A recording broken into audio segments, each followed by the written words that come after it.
Boa tarde, colegas. Eu fui convidado para falar sobre TW hoje. TW hoje e empreendedorismo. Governo alma. Pois é. De qualquer forma, estou muito honrado por estar aqui para dissertar sobre, ou refletir sobre a DW.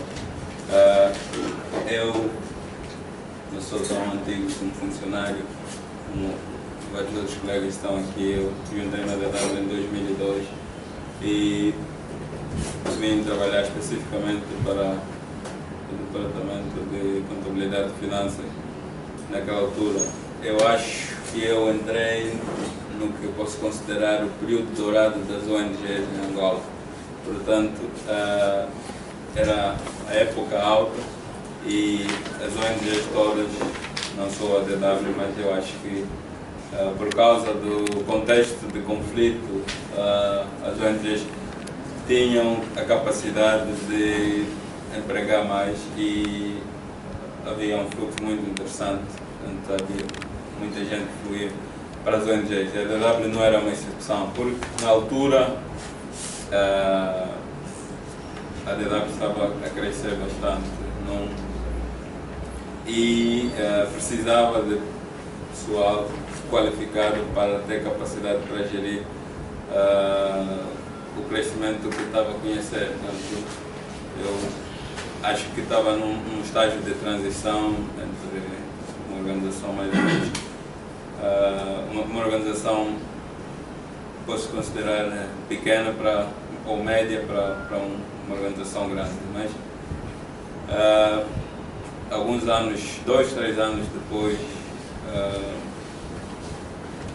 surgiu de facto o período em que nós estávamos a constatar que em termos de contribuição de financiamento do estrangeiro, estávamos a entrar num período de crescimento.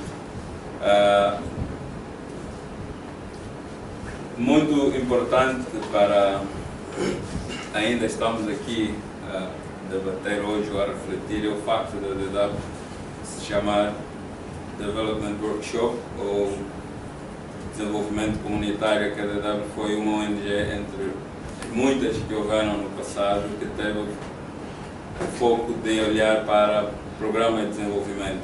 Eu mencionei há alguns minutos que era a época dourada das ONGs, mas o grosso das organizações trabalhava em programas de intervenção de emergência. Portanto, colegas que estiveram, que se podem lembrar naquela altura, era fácil, muito fácil ver N viaturas por aí com o nome de ONGs que hoje já não tem programas em Angola. Portanto,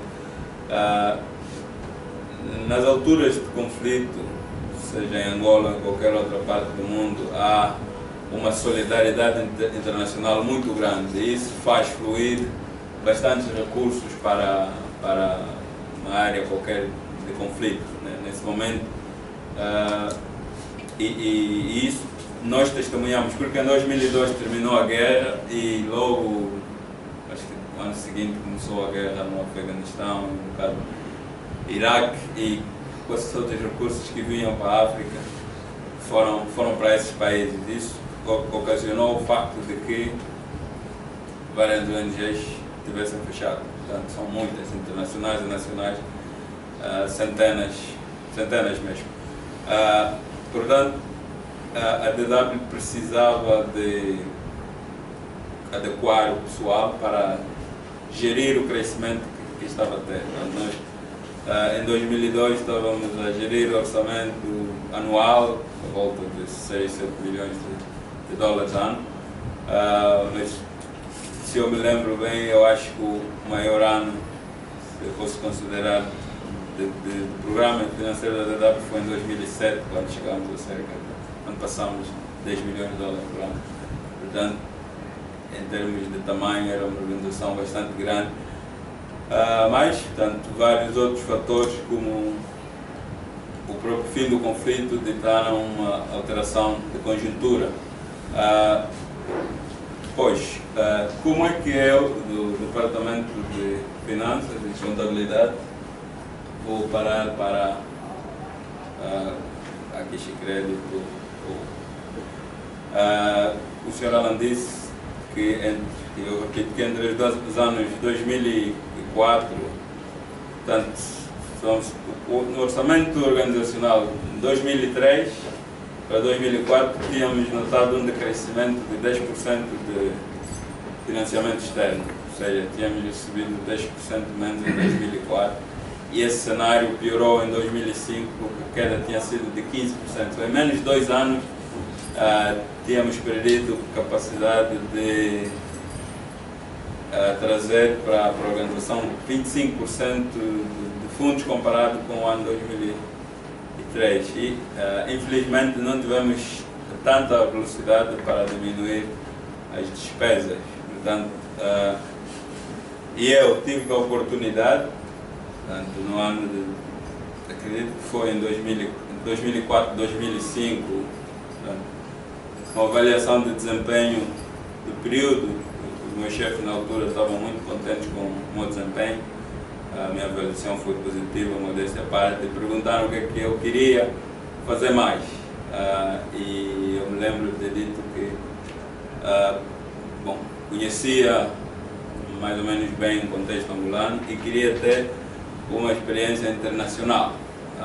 E o meu pedido foi atendido, portanto eu fui no verão 2005 fazer um curso de gestão financeira estratégica de ONGs em Oxford, na Inglaterra, e portanto eu trouxe, acredito, trouxe muitos conhecimentos que alimentaram a minha participação na visão de empreendimentos sociais da DW. Portanto, na altura eu aprendi conceitos como o cálculo do rácio de dependência de determinar a organização de doadores, e uma coisa que foi ensinada com muita força é que as ONGs devem, bom, não é possível existir uma ONG se não existe uma comunidade de doadores, mas as ONGs devem trabalhar no sentido de diversificar fontes de financiamento e, sempre que possível, construir fontes próprias de financiamento. Portanto, há muitos exemplos de ONGs que têm estruturas próprias, como o escritório. A formação falava de arrendar espaço de escritório para formação, como vemos aqui, por exemplo, no CAIS. Há muitos exemplos de como as ONGs podem diversificar fontes de receita. Portanto, e para a Development Workshop é até agora muito importante que atua na área do desenvolvimento. O facto de atuar na área de desenvolvimento faz com que ela tenha projetos que podem jogar no espaço comercial, podem ir para o espaço empresarial. Por exemplo, o Sr. Alan deu da Ebonet, eu nem sabia que hoje é Nexo, mas a Ebonet, que surgiu de um programa da DW, é um facto. Portanto, essa foi uma iniciativa dos anos 80 e os funcionários, alguns roubaram a ideia, Mas sim, de facto, convidaram DW de ir com elas, e acho que foi grande erro da nossa parte. Não, mas acho que na altura também, se calhar não havia pressão de ir buscar dinheiro no outro lado, havia mais solidariedade do mundo. Então, a oportunidade, ou como disse, um ONG de desenvolvimento, por causa disso, todos os programas, ou quase todos, têm a possibilidade de jogarem no espaço comercial. O facto de terem, até agora, eu acho que uma das áreas mais dinâmicas da DW é a área de pesquisa, e a área de pesquisa é a área que nasceu quase todos os projetos, inclusive o projeto de microfinança. O Sr. Alan não mencionou como começou o programa de microfinança, mas eu posso explicar um bocado daquilo que eu li e que sei. É que durante os anos de conflito, quando haviam centros de deslocados, entre os anos 93 e 95, a DW desenvolveu uma pesquisa para acessar ou descobrir quais são as maiores dificuldades de integração que as pessoas, principalmente mulheres, viúvas, tinham para se inserir nas cidades de acolhimento. Luanda era uma cidade de acolhimento e Luanda foi a maior cidade de acolhimento de Angola, mas tivemos outras cidades como Benguela, Huambo, algumas cidades costeiras. Mas o que acontecia é que quem conhece ou conheceu um campo de deslocado, agora graças a Deus já não tem, os campos de deslocado interno eram campos onde as pessoas viviam em tendas e davam tudo de borla. A água era oferecida, comida, haviam algumas coisas, as necessidades básicas eram doadas por ONGs. E o problema de tudo o que é oferecido é que nem sempre vem. Portanto, as famílias desses campos, naturalmente, tiveram a procura de oportunidades de se inserir nas cidades grandes. Na altura do conflito, o mais fácil de fazer era ir num mercado ou numa praça e vender. Havia o Roque, haviam outros tantos mercados. A pesquisa, uma das descobertas ou uma das conclusões da pesquisa que a DW fez foi que a maior dificuldade que as famílias tinham, ou as senhoras tinham de se inserir no mercado, era a falta de acesso a capital para fazerem negócio. E na altura a taxa de inflação era bastante grande.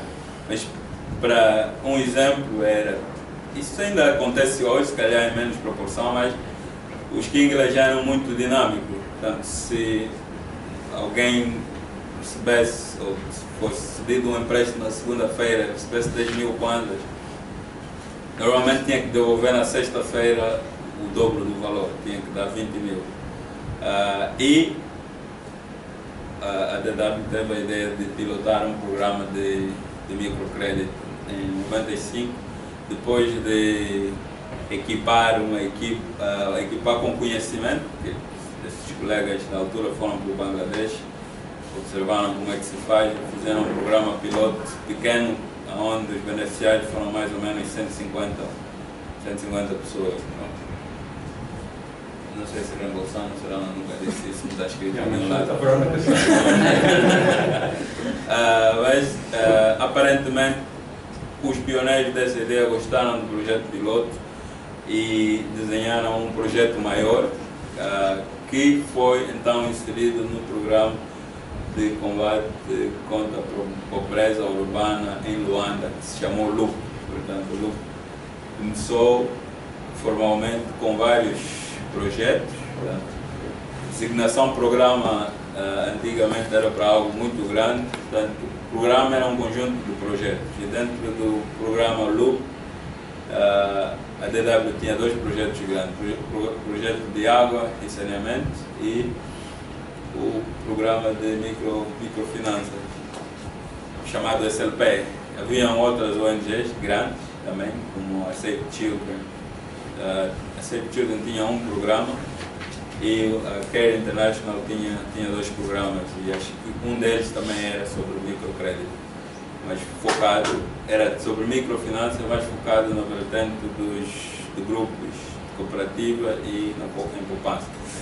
Portanto, esse é um bocado o historial do SLP. E voltando para o ano 2005, que eu fiz a formação, portanto, o debate que havia dentro da DW era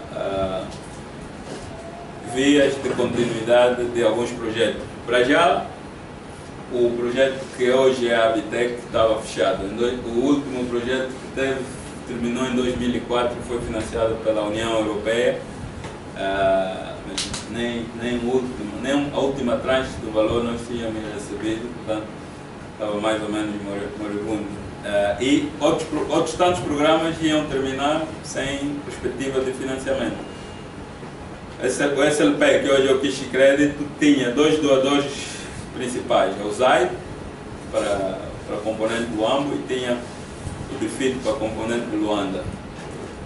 O LUP fechou há pouco tempo, 2010, 2011, salvo erro, mas o primeiro projeto a ser afastado do LUP foi o SLP, porque mesmo em 99, quando começou o projeto, já tinha sido definida uma baliza para a instituição se tornar autossustentável, mas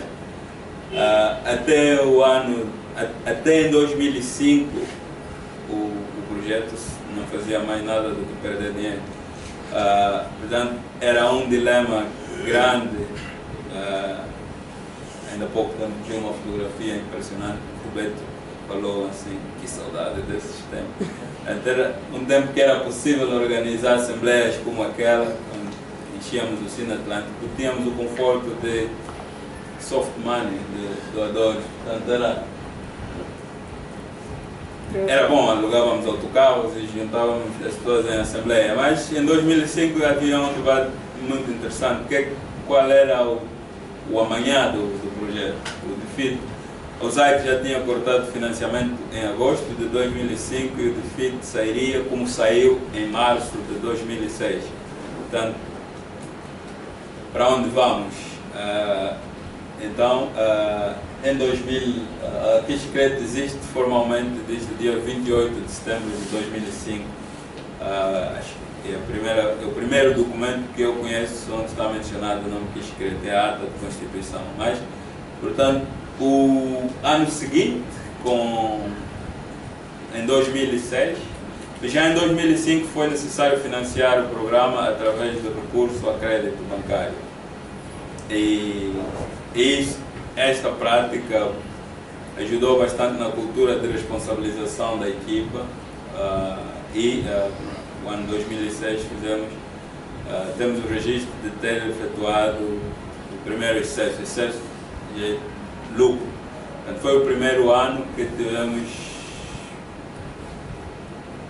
lucro, porque entre 99 e 2005 foi simplesmente o ano de...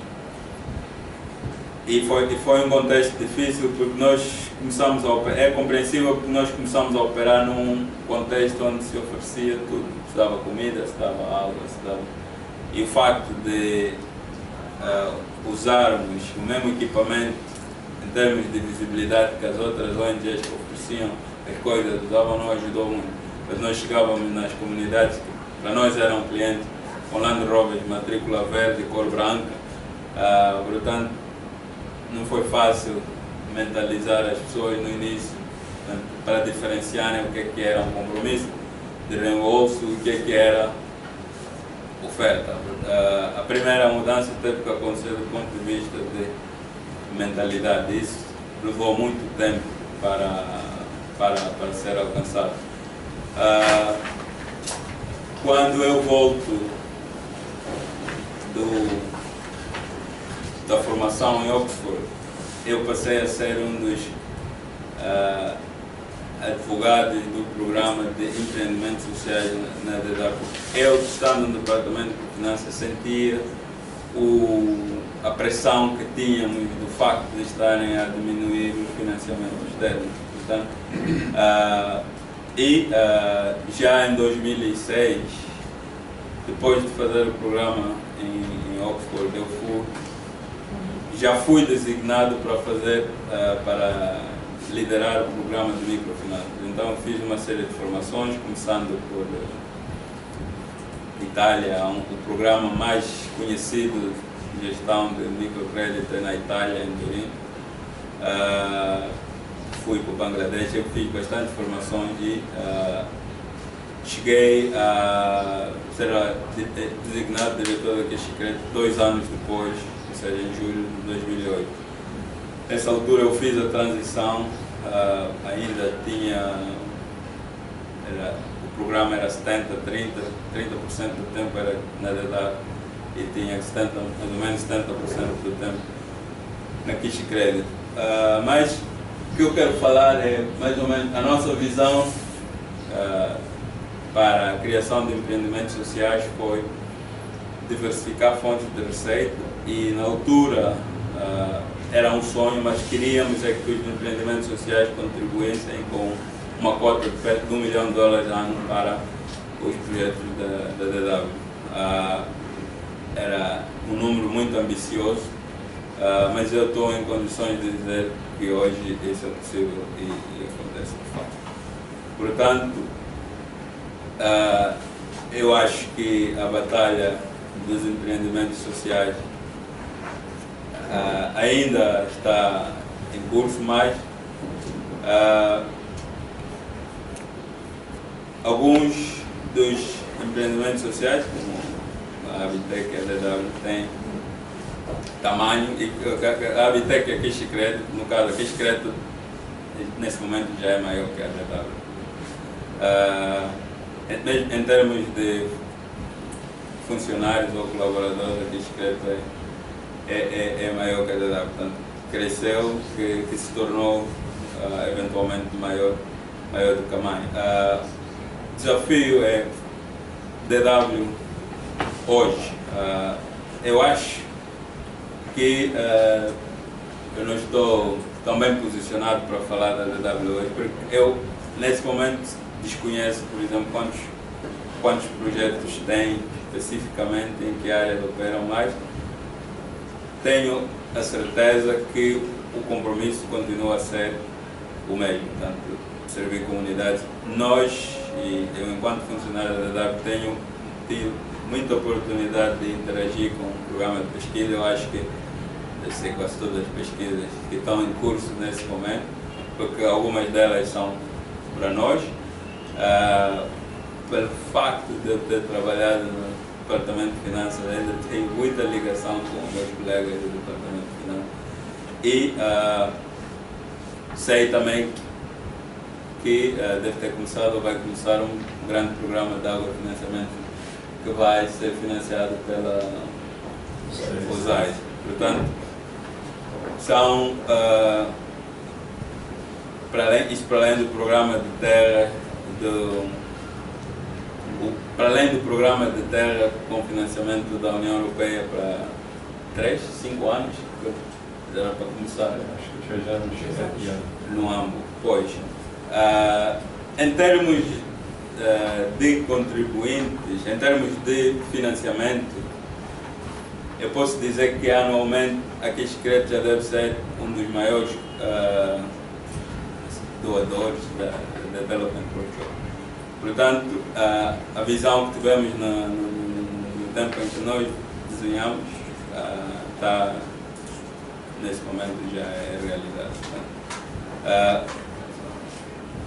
Os custos, devem saber todos os colegas, os custos de operação, e porque se diz muitas vezes que Angola ou Luanda é a cidade mais cara do mundo, os nossos custos de operação sempre foram muito altos. Portanto, e quando digo custo de operação, são custos que não estão diretamente relacionados com a implementação do projeto. O espaço em que trabalhamos, a equipa de apoio ao projeto, isso foi sempre um desafio muito grande e a DW na altura competia no espaço em que haviam muitas ONGs internacionais. Um exemplo é a Care International, que considerava todos os projetos materializados fora da sede deles, que é nos Estados Unidos, como projeto. Portanto,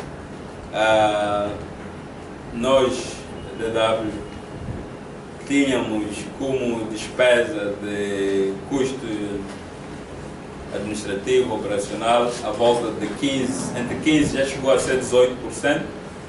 Isso foi sempre um debate muito grande, foi sempre um desafio, porque os doadores não têm muita dificuldade em aceitar essa porcentagem, mas é um custo real. E nós competíamos com organizações, como disse aqui, que mostravam custo de gestão administrativa de 7 a 9%, simplesmente porque eles conseguiam englobar despesas que faziam em Luanda como despesas de projeto, coisa que nós não conseguíamos fazer. Então, o desafio que sempre tivemos foi encontrar maneiras de subsidiar ou financiar, cofinanciar custos administrativos, porque eu participei em vários debates, várias negociações de orçamento com vários doadores, onde a temática principal era que nós estávamos a cobrar uma despesa de gestão do projeto muito grande. Portanto, para frente, eu acredito que hoje continua a ser, se era um problema naquela altura, não acredito que agora ficou melhor. Eu acredito que isso continua a ser um desafio hoje, embora eu vi um orçamento que o Serrano mandou ontem e estranhamente o doador acho que aceitou, provavelmente ele já tinha o orçamento antes, não? Do CMI. Oh, yes. Eu acho que ele aceitou o orçamento pronto, mas nós tivemos sempre essa dificuldade de conseguir convencer os doadores a financiarem os custos de suporte, custos de serviço de suporte. Os serviços de suporte são muito importantes, mesmo que nenhum doador os valorize. Nenhuma organização pode sobreviver se não consegue financiar os custos de operação ou de suporte do projeto, porque os projetos começam e acabam, mas a organização precisa de existir sempre. O segredo da existência de qualquer organização é encontrar uma maneira de primeiro, encontrar uma estrutura de serviço de financiamento, uma estrutura de serviço de apoio ao projeto em tamanho adequado, e depois conseguir financiar essa estrutura. Acho que é o maior dilema de existência de uma ONG. Portanto, é tentar encontrar uma equipa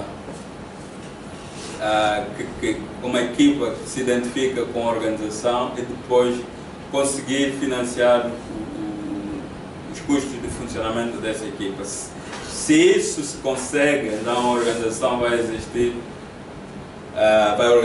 vai existir sempre. Eu falo isso com propriedade porque eu tive também a oportunidade de, por causa da experiência que acumulei enquanto gestor financeiro do ONG, na DW, participar num programa externo de avaliação da capacidade de algumas ONGs nacionais. Portanto, o programa de capacitação foi financiado por uma ONG holandesa. Sempre um dos pontos críticos da maior parte das ONGs é a capacidade de gestão de fundos, é a capacidade de gerir financiamentos externos. Mas as ONGs não conseguem fazer isso porque não gostam, é porque não conseguem contratar recursos em termos de conhecimento para fazer uma gestão que satisfaça vários doadores. Então, uma ONG holandesa capacitou algumas ONGs nacionais, foram várias em Luanda e no Lubango, isso foi no ano de 2009. Uma das organizações que beneficiou desse curso foi a mesma Rádio Eclésia, portanto, na altura eu fui contratado como consultor para avaliar o progresso que as organizações tinham tido. Portanto, o programa de formação foi vasto e rico, tinha experiências práticas, mas as ONGs aprenderam um pouco porque o pessoal que tinham para aprender não estava capacitado. E a maior parte das ONGs que deixaram de existir é simplesmente porque não conseguiram reter o pessoal que fazia com que essas ONGs existissem.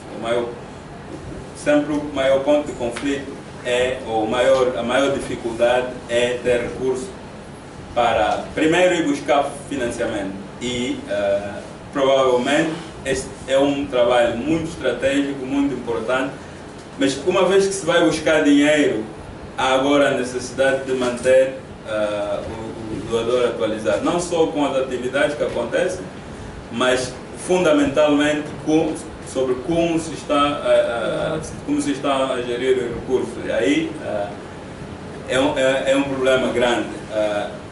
Portanto, esta área é uma área em que a DW durante vários anos investiu bastante. Portanto,